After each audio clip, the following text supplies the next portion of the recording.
O prezo do combustible volve a incrementarse pola escalada bélica en Oriente Medio. Os condutores afirman que é un duro golpe para a súa economía ao ser un recurso indispensable no seu día a día. As rebaixas non se deixan notar nas estacións de servizo que marcan o prezo máis caro do combustible das últimas semanas.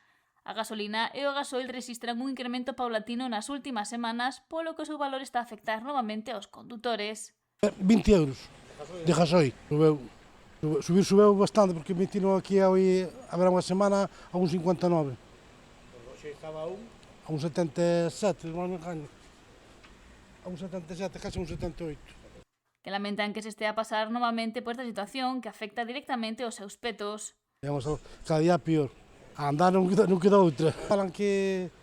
Pero ao final o gasoil rinde o mismo. E non basta o son a 6 ao son, está a 2 euros. Escalada bélica vivida no Oriente Medio a raíz do conflito entre Irán e Estados Unidos repercute unha vez máis no prezo do combustible.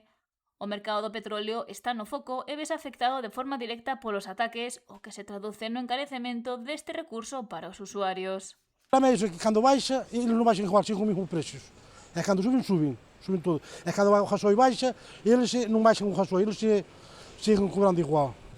A prova está nos beneficios que teño todos os anos, ou cada trimestre, que eu miro, leo un pouco que leo, e a vez que sempre beneficios, é igual que os bancos. Eles sempre teñen beneficios.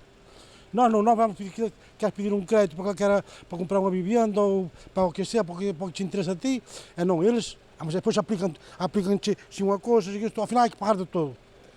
E baixan para eles e siguen cobrando igual, e depois é beneficios a maiores. Os condutores e consumidores puxeron tamén o foco nos impostos que teñen os combustibles.